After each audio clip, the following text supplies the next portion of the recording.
भगीरथ ने फिर से गंगा का आह्वान किया, गंगा आई। और भगीरथ ने कहा, माते मेरे भोलेनाथ से बात हो चुकी है, भोलेनाथ तैयार हो गए। तब गंगा ने भगीरथ से कहा, बेटा मैं पृथ्वी में आकर जब बहूंगी तो पृथ्वी के जितने भी लोग होंगे वो सब के सब आकर अपना अपना पाप मेरे जल में छोड़कर जाएंगे, मैं तो पापिष्ट हो जाऊंगी। मुझे थोड़ी संकोच लग रहा है पृथ्वी में आने, सबके सब आकर पाप धो धो करके जाया करेंगे, मुझे मैली करेंगे। तब भगीरथ ने कहा, माते आपको एक सौभाग्य भी तो प्राप्त होगा। साधवो न्यासिन शांता ब्रह्मिष्ठालोक पावन भारंत्यघम तिंग संगा स्वस्ते हृदय धरे। हे माते आपको इसकी चिंता करने की आवश्यकता नहीं, लेकिन यहाँ पर पापिष्ट ही थोड़ी ना आकर के नहाएंगे। आपकी धारा में साधु लोग जो संत लोग हैं वो भी तो आकर स्नान करेंगे ना। और साधु भजन करने से जो पुण्य अर्जन करते हैं, और उस पुण्यात्मा ने आकर जैसे ही आप में आकर डुबकी लगा ली, आपके सारे के सारे पाप तो वैसे ही नष्ट हो जाएंगे। माते आपको चिंता करने की क्या आवश्यकता।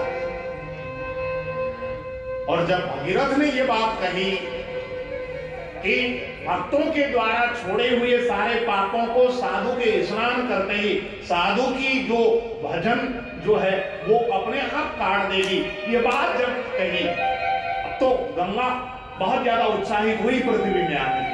अरे साधु आकर मुझ में स्नान करेंगे तो मेरे सारे के सारे पापों को नष्ट कर देंगे। इस बात से उत्साहित होकर गंगा पृथ्वी में बिल्कुल उतरने के लिए तैयार हो गई। भोलेनाथ आ गए, अपना हाथ ऊपर की ओर उठाकर भोलेनाथ ने अपनी जटा को फैला ली। और एक संत कह रहे थे, भोलेनाथ ने अपनी जटा को बिल्कुल कढ़ाई जो होती है उस तरह बिल्कुल कढ़ाई की तरह कर लिया। और उसी समय आप स्वर्ग से आकाश से आज गंगा माता जैसे ही पृथ्वी में उतरी है, उस समय भोलेनाथ की जटा में आज गंगा वहीं पर बिल्कुल ऐसे घुमड़ घुमड़ करके घूमने लगी।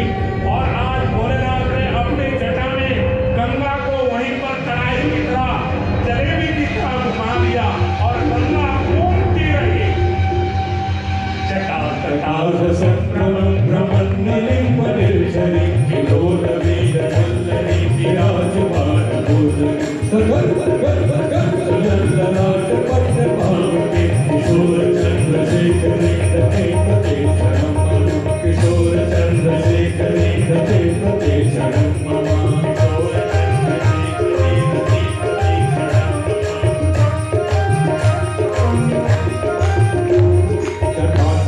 गलज्जवल प्रभावि पावितस्थले केवलं विलंबितं पदंगतं कमालं नमः वर्णवर्वयं चकार चंद्र तांडवं तनोतु दासिमा शिवं चकार चंद्र तांडवं तनोतु दासिमा शिवं चकार चंद्र तांडवं तनोतु दासिमा। और जैसे ही मेरे भोलेनाथ ने अपनी जटा में गंगा को कढ़ाई की तरह बिल्कुल ऐसे घुमा दिया जैसे जलेबी घूमती। एक वर्ष व्यतीत हो गए। भगीरथ को लगता है कि गंगा कब पृथ्वी में टपकेंगी, कब टपकेंगी, लेकिन भोलेनाथ ने अपने जटा में ही जैसे ही उस गंगा को बिल्कुल घुमा दिया। गंगा ने जो कहा था कि कहीं भोलेनाथ भी पाताल में न पहुंच जाए, इसलिए भोलेनाथ ने गंगा को ही घुमा दी। अब तो भगीरथ ने आकर भोलेनाथ के चरणार बिंद में बार बार हमने विनय की, भोलेनाथ मैंने तो गंगा को प्रार्थना इसलिए की थी पृथ्वी में ले आने के लिए कि मेरे पुरखे तर जाएं। भोलेनाथ आपकी मेरे ऊपर कृपा की दृष्टि यदि नहीं होगी तो गंगा पृथ्वी पर नहीं आ सकती। भोलेनाथ आपकी कृपा की दृष्टि मेरे ऊपर बहुत आवश्यक है। गोविंद हे भोलेनाथ मेरे ऊपर अपनी कृपा की दृष्टि दो। जब भगीरथ ने भोलेनाथ के समक्ष अपनी अनुनय और विनय जब की है, तब भोलेनाथ ने अपना जटा की एक जटा निकाली और भोलेनाथ ने जैसे ही उस जटा के 3 भाग किए और जैसे ही हल्का सा निचोड़ा, अब तो गंगा की 3 धाराएं प्रकट हो गई। 3 धारा जब प्रकट हुई, पहली धारा का नाम मंदाकिनी, दूसरी धारा का नाम भोगवती और तीसरी धारा का नाम अलकनंदा। इंद्रलोक में मंदाकिनी, जिसको आकाश गंगा कहा जाता है, पाताल लोक में भोगवती और पृथ्वी में अलकनंदा। ये 3 धाराएं भोलेनाथ की जटाओं से निकली और तीनों धाराएं जब बहने लगी और जैसे ही जमीन पर उतरी हुई गंगा, भगीरथ ने दर्शन किया है, भगीरथ के नेत्रों से झर आंसू गिरने लगे। गंगा जी के चरणों पर साष्टांग दंडवत करके प्रणाम किया और बार बार गंगा की स्तुति करने लगे।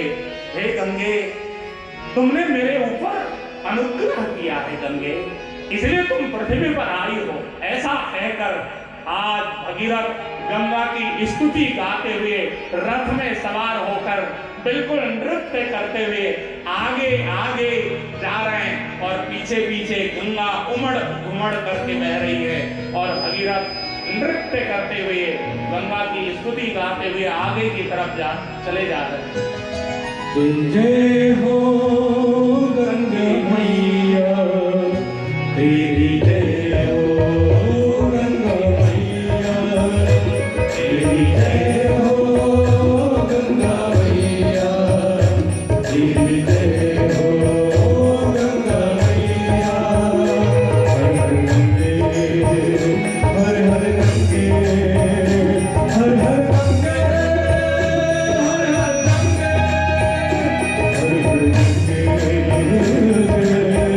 गंगे, हर हर गंगे, हर हर गंगे। जय हो गंगा मैया, तेरी जय हो